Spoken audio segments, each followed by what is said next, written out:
নমস্কার, আজকে আমার আরেকটি নতুন ব্লগে আপনাদের সবাইকে স্বাগত জানাই। আশা করি আপনারা সবাই ভালো আছেন, সুস্থ আছেন। আমিও ভালো আছি। থাম্বনেলস দেখে তো আপনারা বুঝতেই পারছেন যে আজকে বাড়ির উদ্দেশ্যে পাড়ি দিচ্ছি।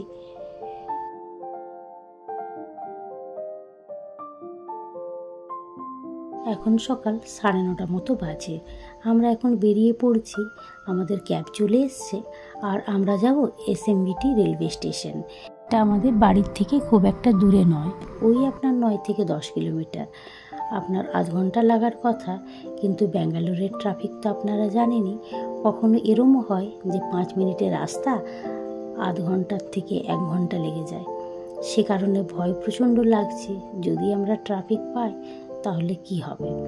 কিন্তু জানেন, ও সকাল 9টার থেকে ট্রাই করছিল, কোনো মতেই ক্যাব পাচ্ছিল না। শেষমেশ এই ক্যাবটা পাওয়া গিয়েছে। আর আমাদের ট্রেনের টিকিট রয়েছে দুরন্ততে, টাইমিং হচ্ছে 11:15। আপাতত খুব একটা ট্রাফিক পাইনি, মোটামুটি যাচ্ছি আর কি। এই যে আমরা যাচ্ছি আজকে বাড়ির জন্য পাড়ি দিচ্ছি।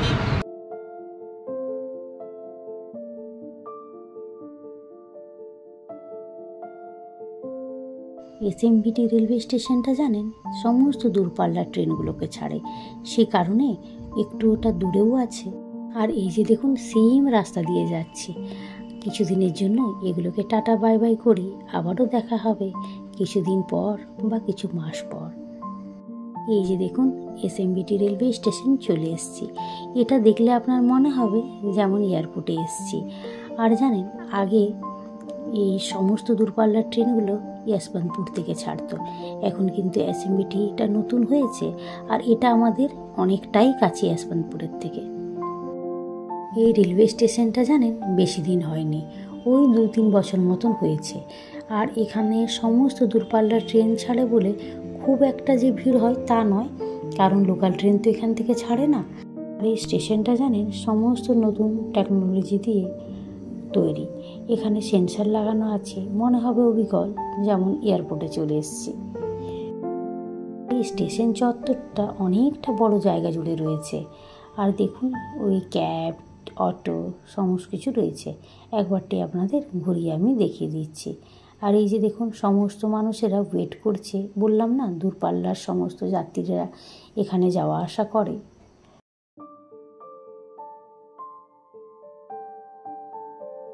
এই যে দেখুন, আমরা ট্রেনে চেপে গিয়েছি আর ট্রেনটা ছেড়ে দিয়েছে। রাস্তাঘাট তো দেখতেই পাচ্ছেন, কাঁচের ভেতর থেকে নেওয়া তো, তাই খুব একটা ক্লিয়ার নেই, ঝাপসা মতন রয়েছে। বাড়ি যাব বলে জানেন, রাত্রিবেলাতে ভালো করে ঘুমও হয়নি, একটা টেনশন রয়েছে। ঘুমোচ্ছে, রাতে ঘুমাবে না। ট্রেনে উঠে সমস্ত লাগেজগুলোকে গুছিয়ে নিয়ে মনের একটা শান্তি হলো। তারপরে জানেন, আমি একটুখানি ঘুমিয়ে নিয়েছিলাম। আর সংগ্রামও দুপুরে ঘুমিয়ে নিয়েছে, তবে রাত্রেবেলাতেও ওর ভালো ঘুম হয়েছে। আসলে আসার টেনশনে ওরও ঘুম হয়নি, সে কারণে রাত্রেবেলাতেও আমরা দুজনেই ভালো ঘুমিয়েছি। আর এবার দেখুন, সকালবেলাতে ব্রেকফাস্ট বিক্রি করতে চলে এসছে। পুরি সবজিও দিচ্ছে না।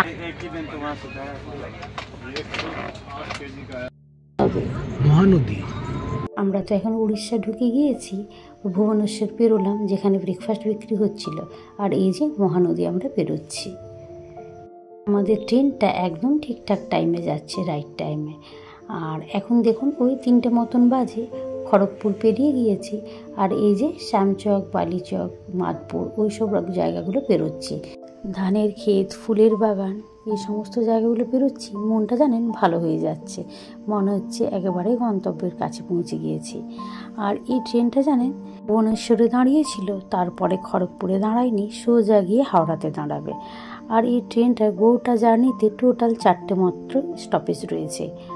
টোটাল আমাদের 29 ঘন্টা মতন লেগেছে ব্যাঙ্গালোর থেকে হাওড়া পর্যন্ত। এই যে দেখুন, আমরা হাওড়া স্টেশন পৌঁছে গিয়েছি। কত ভিড় রয়েছে দেখুন চারিপাশে, কত মানুষ কত দূর থেকে এসছে বা কেউ দূরে যাবে। স্টেশন তো সব সময়তেই প্রচণ্ড ভিড় থাকে। আর এই যে বসার জায়গাটাতে যেখানে সেই যে বড় বড় ফ্যানগুলো রয়েছে সেগুলোরই আমি একবারটি ভিডিও নিয়ে নিয়েছি। দেখতে পাচ্ছেন এরম ফ্যান কিন্তু কোনো স্টেশনে দেখা যায় না, একমাত্র হাওড়া স্টেশনেই দেখা যায়। এই যে এবার আমরা বেরিয়ে পড়েছি। আর এই লম্বা লাইনটা দেখেছেন, এটা হচ্ছে যাত্রী সাথীর লাইন, যেটা আগে প্রিপেড ছিল। এটা আপনার ওলা, উবের, র্যাপিডো যার সঙ্গে কম্পেয়ার করুন না কেন, এটার ভাড়া অনেকটাই কম। এটা আমাদের এখানকার মুখ্যমন্ত্রীর একটা ভালো প্রকল্প। আর এই যে হাওড়া স্টেশনের লুকটা একবার আপনাদের দেখিয়ে দিচ্ছি। লাল বিল্ডিং, এখানকার ইংরেজদের আমলের এরম বিল্ডিং অনেক দেখতে পাবেন। এই স্টেশনটা হাওড়ার একটা বিশাল ঐতিহ্য। যাত্রী সাথীর লম্বা লাইনটা দেখে বুঝতেই পারছেন যে মানুষ কেন এখানে এতটা ভিড় করে রয়েছে। হাওড়া স্টেশন তো একটা ব্যস্ততম স্টেশন, আপনারা সবাই জানেন। এটা তার এক্সাম্পল, সেটা দেখতেই পারছেন। আমাদেরও যাত্রী সাথী বুক হয়ে গিয়েছে, সংগ্রাম করে নিয়েছে। এবার আমাদের লাগেজগুলোকে গুছিয়ে নিচ্ছে সংগ্রাম।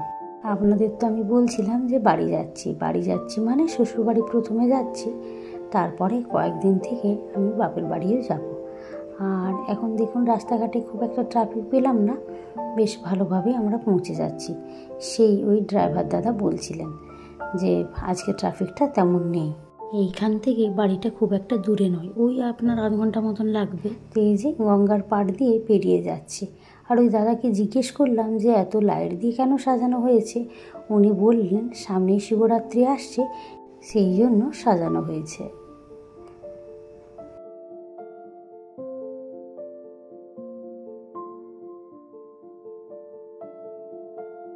এই যে বাড়ি প্রায় চলে এসেছি।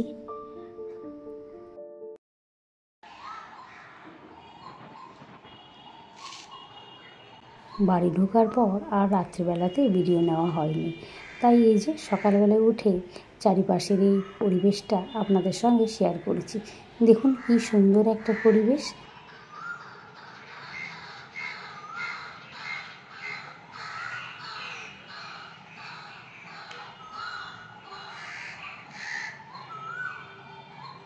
চারিপাশে গাছগাছালিতে ভর্তি, আর সঙ্গে পাখির ডাক, আর এরম একটা সুন্দর পুকুর যেখানে আবার হাঁসও চড়ে। খুব ভালো লাগে ঘুম থেকে উঠে এটা দেখতে। আর এই যে টবের মধ্যে ফুলের গাছ আর এই সমস্ত গাছগুলো দেখছেন, সেগুলো সবই মা লাগিয়েছে। মা প্রকৃতি প্রেমী, গাছপালা খুব ভালোবাসে। এবার আমি স্নান করে চলে এসেছি কাপড় মিলতে ছাদে।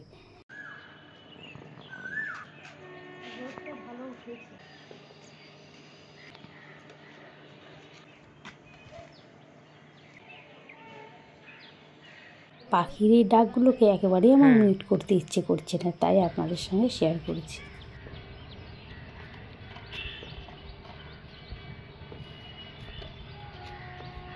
আপনারা কি শুনতে পাচ্ছেন ট্রেনের আওয়াজ?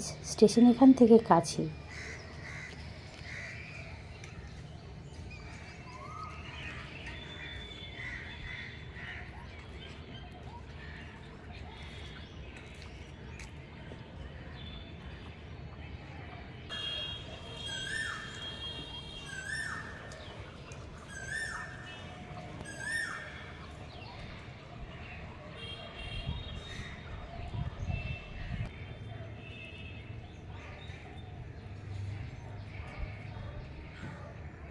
বাইরের এই পরিবেশটা এতটাই আমাকে সুন্দর লাগছে যে বেশি বকবক করতে ইচ্ছে করছে না, তাই আপনাদের প্রকৃতির আওয়াজই শোনালাম। ছাদের থেকে আপনাদের চারিপাশের ঘর বাড়িগুলোকে আপনাদের দেখাচ্ছি। এখানে জানেন যাদের একটু জায়গা থাকে তারা কিন্তু এরকম নারকেল গাছ। এতদিন পর বাড়ি এসে তোমার কেমন লাগছে? কিছু চেঞ্জ মনে হচ্ছে? বিল্ডিং হয়ে গেছে কমপ্লিট, আর এত সুন্দর ফুল টুল ঘুরে আছে। ফুলটা দেখিনি, এই ফুলটা খুব সুন্দর লাগছে। কি ফুল? কৃষ্ণচূড়া।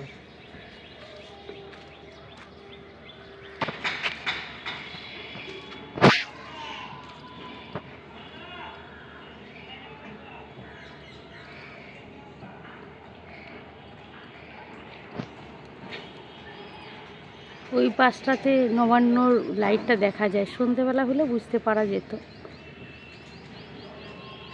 নবান্ন যে লেখা সেই লাইটটা দেখা যায় এখানে। এখন তো দিনের বেলা, তাই বোঝা যাচ্ছে না কোনখানে রয়েছে।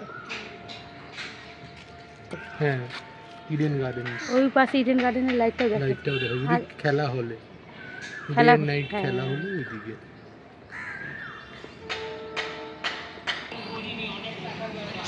পুকুরটা কি ভালো লাগছে, জলটা একদম পরিষ্কার।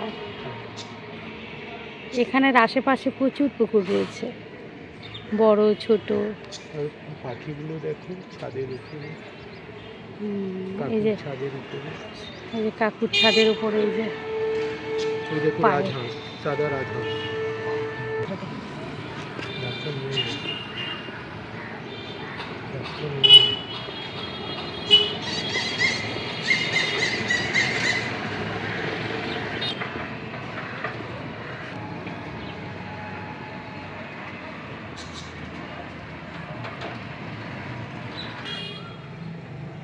এই যে সাদা মতন দেখতে পাচ্ছেন, এটা অনুকূল ঠাকুরের মন্দির।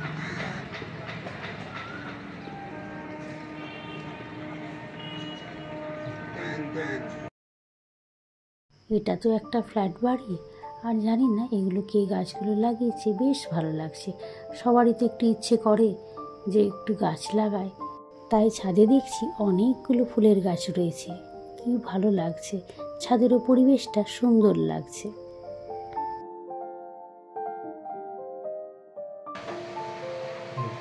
এই যে লাউয়ের তরকারি করছি চিংড়ি মাছ দিয়ে। চিংড়ি মাছটা আমি আগে ভেজে নিয়েছি, আর এইটা কষিয়ে নিয়ে সেদ্ধ হয়ে যাবে, তারপরে লাস্টের সময় চিংড়ি মাছটা আমি দিয়ে দেবো। আর মা আগের থেকেই আগে রান্না করে রেখেছে ফুলের চাটনি, শাক ভাজা আর মাছ। তো আমি এই লাউয়ের তরকারিটা করলেই রান্না হয়ে যাবে।